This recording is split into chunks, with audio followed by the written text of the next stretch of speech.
네, 다음 이슈입니다. 그 예열 단계부터 과열, 지선 공천과 차기 전대에 대한 이야기죠. 네, 출범 이후 6개월이 지난 상황에서 당정 갈등이 지나치게 부각되고 있다는 평가가 나오고 있습니다.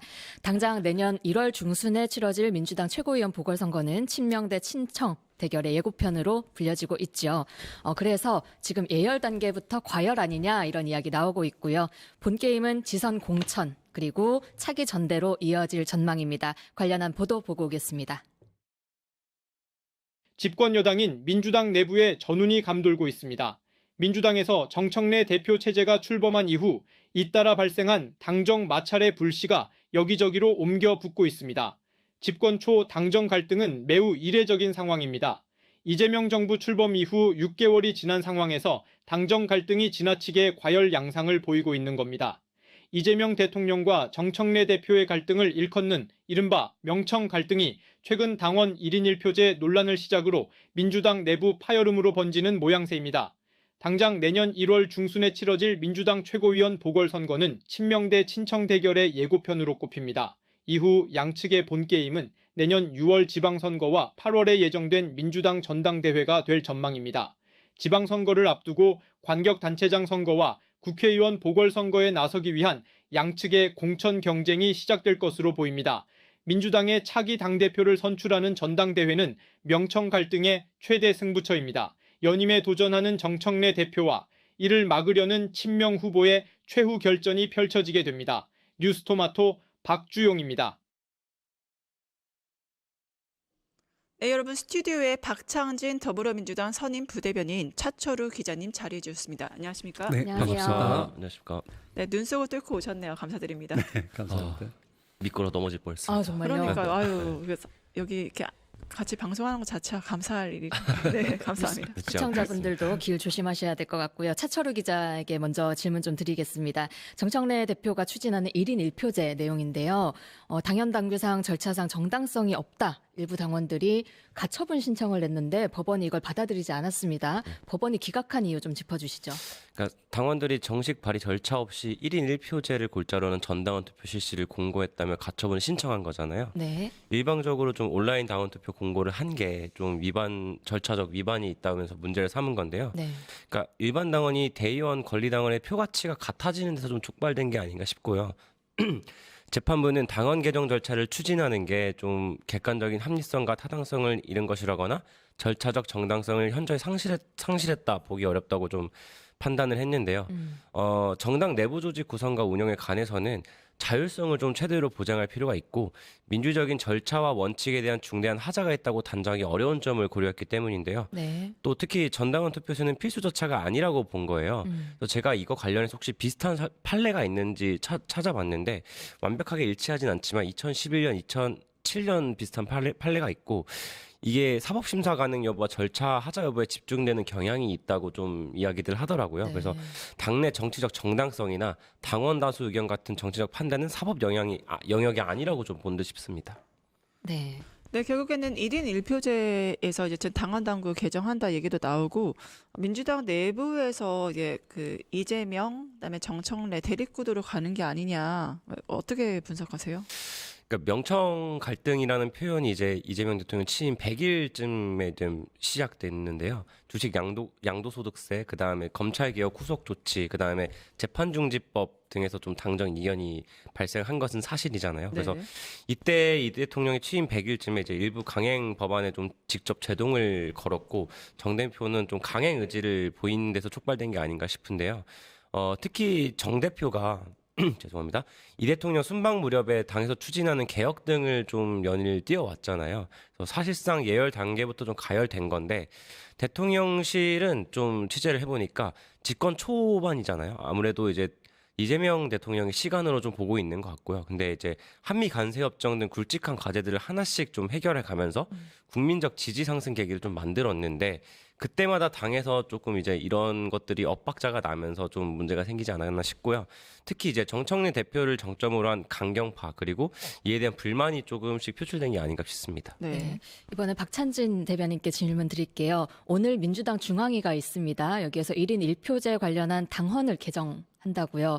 그동안 좀 반발이 있었는데 최근에 좀 보완책이 반영되면서 약간은 분위기가 누그러진 게 아닌가 보이기도 하는데 실제 내부 상황이 좀 궁금합니다. 아무래도 지금은 모든 욕망이 부딪히는 시기다라고 정의할 수 있을 것 같은데요. 잘 아시다시피 내년 지방선거를 목전에 두고 있기 때문에 각자의 욕구가 충돌할 수밖에 없다. 그래서 다행인 것은 외부의 논란의 주목도에 비해서 이번에 보완책이라든지 당원들을 이해시키는 약간의 수기 과정, 당원 토론회 등을 통해서 대안을 제시했고 이것을 통해서 약간 진정세로 돌아간 면은 있지만 여전히 불씨는 남아있다. 이렇게 볼 수 있을 것 같습니다. 여전히 불씨는 남아있다. 네, 왜냐하면 어떤 보완책을 어떻게 드러낼 것인지 구체적인 사항에 대해서 지금 전대준비위원회에 맡긴 바가 있기 때문에 이 내용과 관련해서 논의 과정에서 또 어떤 점이 또 촉발될지 그건 알 수 없다. 네, 이렇게 보면 될 것 같습니다. 네. 네. 예, 대변인님 추가 질문 드릴 텐데 앞에서 차철호 기자 말했듯 법원에서 민주당 1인 1표제 얘기를 하자면 이거에 대해서 개정 무효 이제 가처분 신청을 했는데 기각을 시켰습니다. 이거 어떻게 해석하면 이 될까요? 법은 일단 절차적인 문제에 있어서 이제 위헌성이 없다, 네. 위법성이 없다라고 한 것이고요. 이건 아까 기자님 말씀대로 판례를 보더라도 당연한 일인 것 같습니다. 다만 이제 이것은 당원이라는 것이 있고 각 주체가 사람으로서 존재하고 있지 않습니까? 그래서 이 면에서는 이제 정당성이라든지 절차와 관련된 논의라든지 어떤 시기라든지 여러 면에서 이것이 타당하지 못하다라는 이제 불만은 있는 건 사실이다. 그래서 이 점도 이제 당 대표, 정청래 당 대표, 행정부가 좀 짚고 넘어가야 될 문제다, 처리해야 될 문제다 이렇게 말씀드리겠습니다. 네. 차철우 기자, 이번 과정 속에서 명청 갈등이라는 표현이 계속해서 등장을 하고 있습니다. 명청 갈등, 이 표현이 계속해서 나오는 이유 뭐라고 보는지, 그리고 실제로 이 갈등이 본격화할 가능성 있다고 보시는지 궁금합니다.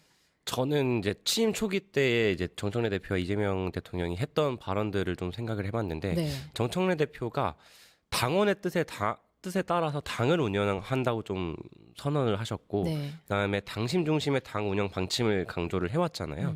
이 대통령은 지금도 국민 통합을 계속 말하고 있고 그래서 이게 사실 또 촉발된 원인 중에 하나가 부산시당 위원장 선거에서 이 대통령이 과거 영입한 친명계 인사가 컷오프되는 일이 발생했잖아요. 네네. 이 과정에서 이제 친명계 불이익이다라는 말이 나오기 때문인데요. 그리고 또 하나 또 눈여겨볼 점은 정청래 대표와 이재명 대통령이 언제 만난지 좀 아십니까? 지난 9월에 이제 만났는데 단 두 분이 이제 회동하신 지가 이제 3개월이 넘었어요. 제법 되네요. 네, 그래서 직접 만나는 날이 좀 있지 않을까라고 생각을 하고, 근데 아직 사실 이제 전망을 여쭤보셨는데 본 게임은 아직 시작을 안 했다고 생각을 합니다. 지선 공천이 있고 차기 전대가 또 있잖아요. 그래서 지선 공천 앞두고 권력 투쟁이 사실상 어디서든 불가피하다고 생각을 하고요. 근데 그런 말이 있잖아요. 이제 뭐 강한 자가 살아남는다는 말이 있는데 바깥에서 좀 보면은 정치는 살아남는 게 좀 강한 것 같아요. 그래서 결국 이제 생존 싸움으로 이어질 수도 있는 거고 그게 근데 이어지면은 당 지지율이 좀 흔들릴 수 있다는 좀 전망을 하고 싶고 이 누군가의 욕심을 정치에 적용하면 안 된다고 말씀드리고 싶습니다. 방금 그 수영구 컷오프 얘기하셨잖아요. 네. 그 당에서는 컷오프 한 이유가 음주운전 네. 얘기했는데 어떻게 보세요? 그거를 이유로 컷오프 한 게 합리적으로 보세요? 아니면은 좀 이거는 친명 학살로 보세요? 물론 이제 그 음주운전이라는 게 있으면은 정치든 뭐든 이제 하는데 제약이 있기는 마련이죠. 네. 이제 다만 이제 공교롭게 그분이 이제 친명계로 분류된다. 이 점에서 좀 그분들의 반발을 산 게 아닌가 이렇게 생각을 합니다. 네. 박창진 대변인, 실제 내부에서 어떻게 보시는지 좀 궁금한데요. 사실 정청래 대표 출범 이후에 계속해서 언론에서는 당정 갈등이 좀 부각되고 연일 보도가 됐습니다. 그러면서 명청 갈등이라는 말까지 나오고 있는 건데 실제로 좀 갈등 존재한다고 보시나요? 뭐 잘 아시다시피 정치는 이미지로 소구된다는 말이 있듯이 지금 그렇게 바라보는 민중의 시민들의 시선이 있다 그러면 실제 한다 한다라고 볼 수밖에 없다라고 생각합니다. 그래서 이게 현실적으로 저희가 갖고 있는 어떤 정치 구도의 문제인지 아니면 기자님 말씀하신 뭐 욕구의 충돌로 인해서 생기고 있는 접점이 당연한 수순이라고 볼 수 있는 것도 있는데요. 그럼에도 불구하고 대의로 볼 때 이재명 정부의 출범을 우리가 간절히 바랬고 이 국민 주권 정부가 성공하는 방향으로 가야 된다라는 큰 길에 있어서는 큰 차이가 없습니다. 그러나 다만 정당이라는 조직 안에서도 한 길로만 다 같이 똑같은 생각으로 모인 건 아니고 또 선거를 앞두고서는 각자의 어떤 선출에 대한 욕구가 있고 내가 있는 진영과 세력이 성장하기를 바라는 욕구가 있기 때문에 이런 점이 좀 부딪혀서 이렇게 이미지로 보이는 것 같은데 이 점에 있어서 저희가 상당한 경고등이 떴다라고 저희 지도부는 생각하고 있고 이 점에서의 대비책 또 어떻게 우리가 이것을 풀어나갈 것인가에 대한 논의는 지속적으로 되고 있다 이렇게 말씀드리겠습니다. 네. 네, 한민수 비서실장 어제 방송에 나와서 이런 발언에서 화제가 됐습니다. 1인 1표제 대통령실과 교감할 문제가 아니다. 이재명 대표 계실 때 대변인과 여러 직책하셨던 분인데 이런 발언 좀 함의가 있을 것 같습니다. 이건 아무래도 이제 요 근래 있었던 일부라고 말할 수도 있고 뭐 한쪽에서 이제 제기됐던 강한 1인 1표제의 의도가 무엇인가라는 신뢰의 문제가 제기되다 보니까 이런 말씀이 나오신 것 같고요. 또 이제 긍정적인 면에서 해석을 하자면 지금 1인 1표제에 대해서 소위 말하는 친명 주자라고 이번 1인 1표제가 시기적으로 적절하지 못했다고 반대하는 입장에서도 이 길로 가는 건 맞다라고 얘기를 하고 있습니다. 그것은 이재명 당대표 시절에 이 논의가 본격적으로 진행됐기 때문에 그런 의미에서 한민수 대변인님도 그 결에서 우리가 이제는 정부는 정부의 역할을 하는 것이고 정당은 정당의 역할로 나가는 것이다라는 의미로 약간 분리를 한 것이 아닌가 이렇게 봐주시면 좋을 것 같습니다. 네, 당 내부 구성원이라 어려운 질문 좀 드리지 않을 수가 없는데 죄송합니다. 먼저 1인 1표제 정청래 대표 강행을 하니까 친명 계열에서 이런 말을 했습니다. 졸속 개혁이다. 이거는 누가 봐도 대립구도 아닌가요? 어떻게 보십니까? 뭐 존재하는 게 사실인 것 같습니다. 그리고 저도 좀 아쉽게 생각하는 부분은 이번에 이제 약간 이걸 예상하지 못했던 측에서는 기습적이다라고 느낄 수 있는 것 같고 그 근저에는 신뢰의 문제가 있는 것 같아요. 뭐 제가 이제 지도부의 당의 부대변인으로서 말씀을 드리자면 정청래 대표도 지금 시기적으로 이제 뭐 출범한 지 4개월 정도 지나가고 있고 그동안 많은 일들이 있었습니다. 그러다 보니까 준비된 프로시저대로 정청래 당대표가 선거 때 내걸었던 1호 공약이나 마찬가지고 그래서 그걸 진행해 온 과정인데 이 과정에서 충분한 수기라든지 사전 예고라든지 토론이라든지 설득의 과정 이런 게 이제 부족했다라고 보이는 측면은 저도 마찬가지로 지적하고 있고요. 근데 다만 이제 이 신뢰의 문제는 그냥 우리가 어떤 형식적 절차로 풀어지는 것이 아니라 상호 간에 어떤 시간적 과정도 필요하기도 하고 내용적 탄탄함이 필요하기도 합니다. 그래서 이 과정과 관련해서는 당 지도부가 좀 더 다른 측면에서 생각을 좀 더 해봐야 된다 이렇게 봅니다. 네. 네. 네, 차차로 저도 기자. 많이 떨리네요. 이렇게 질문하시니까. 네, 오늘 내용이 네. 저희 뉴스토마토 정론 언론이기 때문에 직설로 드린다는 점 미리 저도 양해 솔직하게 말씀드리겠습니다. 네, 말씀드리겠습니다. 감사합니다. 근데 전혀 떨리는 것 같진 않으신데. 그게 프로죠. 네, 아니, 맞아요. 혼날까봐. 그러니까 오늘 지금 이 순간 떨리는 게 아니라 이 내일과 이후의 시간 이후에. 당에서의 이제 고난의 행군이 시작될 것인가에 대한 고민이 있지 않을까 싶긴 합니다. 예, 가시죠. 네. 대변인님 응원합니다. 감사합니다. 이번에 차철우 기자 네. 내년 전당대회 얘기 좀 할게요. 네. 명청 갈등이 표면화되는 시점이다 이렇게 좀 이야기되고 있는데 네. 만약에 정청래 대표가 연임에 성공할 경우에 내년 지방선거 공천에서 친청으로 쏠림 혹은 친명 배제 우려도 나오고 있습니다. 이런 분위기 내부에 대해서 좀 취재한 게 있습니까? 사실 이제 벌써부터 차기 당대표 선거 어떻게 된다 예단하기는 어렵지만 아직 정청래 체제고 이제 지방선거도 안 치렀기 때문에 정청래 역시 뭐 다음 당대표에 출마해 연임 도정 가능성도 있는 거고 반대로 이제 언급되는 분들은 이제 뭐 대표적인 게 김민석 총리 그리고 박찬대 이제 의원 등이 언급되잖아요. 사실 이제 지방선거 공천에서 좀 이제 염두에 될 때 가장 이제 좀 명청 갈등, 이제 뭐 그 친명계와 이제 친정청래계가 이제 좀 갈등을 벌일 지점은 충남지사가 좀 대표적으로 꼽히는데요. 박수현 수석 대변인님이 또 충남지사 거론되고 있잖아요. 그리고 이제 거기에 또 이제 이원택 전북지사를 밀고 있다는 취재가 좀 됐는데, 그 지역, 특히 충남 지역 같은 경우는 강훈식 이제 비서실장도 이제 후보군으로 거론되잖아요. 네. 그리고 서울시장 후보로도 거론이 되는데, 만약에 서울시장 후보에서 이제 충남지사로 강훈식 비서실장이 출마 확정하고 튼다면은 이때 좀 이제 갈등이 좀 표출화되지 않을까 생각을 하고, 박수석 대변인은 좀 이제 정 대표랑 긴밀한 소통 메시지를 하고 있다, 이렇게 계속 가시를 하고 있고, 최근에 보니까 충남 지역 AI 예산도 원래 영원히 배정됐었는데 150억까지 또 이제 이번에 예산은 통과됐더라고요. 네. 그런 점에서 좀 박수석 수석 대변인도 충남지사 좀 나가려고 하는 거 아니냐, 이렇게 좀 생각을 합니다.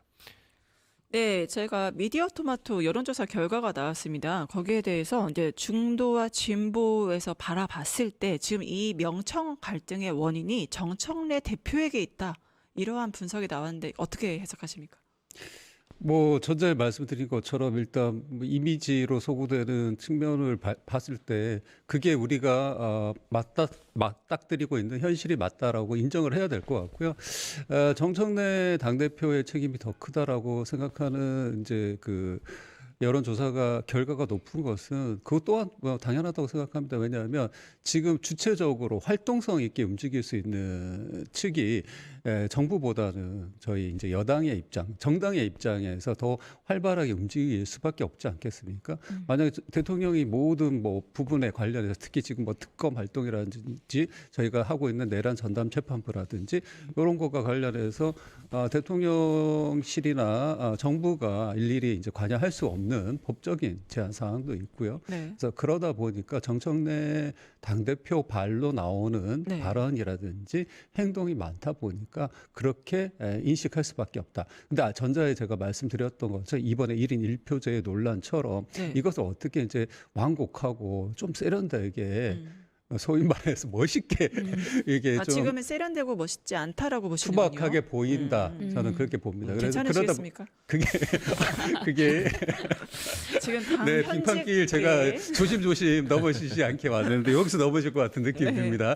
하여튼 멀리 나가지 않겠습니다. 네, 그래서 이제 이런 면에 있어서 좀 더 우리가 좀 단계적인 면에서 좀 더 세련된 절차적인 정당성을 밟아갈 필요는 있을 것 같다. 국민들도 그렇게 본다는 것은 좀 문제가 있다. 저는 네. 그렇게 생각합니다. 네. 예. 지금 어쨌든 당정 갈등이 존재한다는 것은 당 내에서도 밖에서도 다들 인식을 하고 있는데 한 그렇다면 가지만 죄송합니다. 말씀 네네. 중에 제가 당연히 이런 갈등이 있을 수밖에 없다. 이게 있어야지만 민주정당이다. 이런 말씀을 그러니까 민주주의적 다양성을 저의 보여주는 거다. 보호막으로 출구 전략을 네. 그러니까 사후 AS가 될지 모르겠지만 네, 알겠습니다. 네. 지켜드려야죠. 네. 당정 갈등을 그래서 조율하는 역할도 분명 존재했을 겁니다. 특히 우상호 정무수석 역할이 좀 중요했을 것 같은데요. 맞습니다. 말씀하신 대로 우상호 수석이 좀 이제 당정 이견이 발생하면은 당정 갈등, 대통령실 입장과 당과 입장을 좀 조율해 왔는데요. 이제 잘 알려진 사실이죠. 이제 아무래도 이제 정치를 또 오래 하셨다 보니까 경륜이랑 또 노련함이 있으신 것 같고요. 네. 근데 이제 이게 또 이제 들리는 소문에 들린 이야기에 따르면은 우수석이 이제 강원도지사 출마한다는 얘기들도 좀 나오잖아요. 그래서 우수석이 강원도 철원 출신이고 민주당 차기 강원도지사 후보로 꾸준히 계속 죄송합니다. 언급되고 차출론이 계속 나와요. 그래서 정무수석실 차원에서도 이미 지방선거 출마자에 대한 수요 조사를 좀 들어간 상황이고요. 문제는 이제 체급 높은 참모들, 그 우수석을 비롯해서 이제 이후에 이제 2기 참모들을 꾸렸을 때인데 1기 참모들 같은 경우는 이제 대부분 이제 뭐 언론 보도를 보면은 친명들이 많이 이제 했다, 성남 라인들이 많이 배치됐다 이렇게 하는데 대통령실도 고민이 많을 거예요. 지방선거 이후에 개편을 해야 되고 그때가 좀 정확히 보니까 집권 1년 되는 시기이기도 하고요. 그래서 이제 대통령실에서도 누굴 기용할지 이제 상당한 깊은 고민으로 있는 것으로 보이고 네. 그때 이제 누굴 임명하에 따라서 통실 내부 이견도 발생할 수 있고 이걸 조율할 사람이 있어야 되는데 대통령실로서도 좀 고민이 많은 지점입니다. 네, 아무래도 시간 관계상 마지막 질문이 될 것 같습니다. 하철우 기자님. 네. 지금 좀 특이점이 있어요. 이번 지방선거, 이제 총선도 아니고 지방선거에 대통령실 참모가 지금 출마한다 이런 가능성이 제기되는데 왜 이런 현상이 나타나고 이게 뭐 선거에 좀 긍정적인 영향 미칠까요? 아무래도 이제 행정이잖아요. 대통령이 행정하시는 분이잖아요. 네. 그러다 보니까 지자체와의 호흡이 또 되게 중요하고 그 다음에 보면은 뭐 우수석, 그 다음에 뭐 우상수석, 그 다음에 강훈식 비서실장, 김용범 정책실장 뭐 등등께서 이제 언론에도 자주 노출되시고 이제 강훈석 비서실장님 어디 나가신대요? 이제 서울시장 아니면은 충남지사 이야기가 나오잖아요. 근데 이제 그거는 아직 확실한 결정이 없고 아마 내년에 좀 결정되지 않을까 싶습니다. 제가 네. 한마디만 첨부하자면 네, 말씀 주세요. 아무래도 이제 새로운 정부의 성공의 바로미터 시작점은 이번 지방선거의 결과가 될 것 같습니다. 근데 왜 그러다 굳이 보- 대통령실 참모가 나가야 돼요? 그러다 보니까 유능한 인재를 또 아, 국민들이 지금- 원하는 인재를 지금 민주당 안에는 유능한 인재가 없어요? 많이 있죠. 네. 많이 아, 있죠. 그런데 더- 왜 대통령실을 굳이? 네. 뛰어난 인재, 또 국민들이 원하는 인재, 이런 인재들을 저희가 이제 좀 더 소구력이 있다라고 하다 보니까 언론에서 지금 얘기하고 있는 것이고 아직 본선 게임이 시작 안 됐기 때문에 이건 조금 더 지켜보시면 될 것 같다. 네. 저희 뭐 당의 대변인이 여러 명 있지 않습니까? 한 명이 없다고 해서 안 되는 공보국이 아닙니다. 그래서 언제든 인력 풀은 충분하지만 그래도 이제 이런 자리를 통해서 국민들에게 소구되는 여러 가지 이미지들 국민들이 갖게 되는 효능감이 크다 보니까 거기에 대해서 우리가 좀 더 전략적으로 생각해 보자 이런 면이 있다 말씀드리겠습니다. 예, 국민을 바라보는 이재명 정부의 선택 지켜봐야 됐고요. 지금까지 박창진 더불어민주당 선임 부대변인, 그다음에 뉴스토마토의 차철호 기자님과 함께했습니다. 출연해주신 두 분 감사합니다. 감사합니다. 유튜브 구독하고 실시간 채팅과 댓글을 남기시면 매일매일 7천 TTCO를 드립니다. 참여 방법은 통통물 어플을 다운로드하고 회원가입과 로그인을 해주세요. 마이페이지에서 나의 회원 고유 번호를 복사해주세요. 유튜브 구독 후 실시간 채팅이나 댓글창에 고유 번호를 한 번만 입력하면 준비 끝! 지금 유튜브 채팅과 댓글 쓰기 참여하고 실천 TTCO 받아가세요.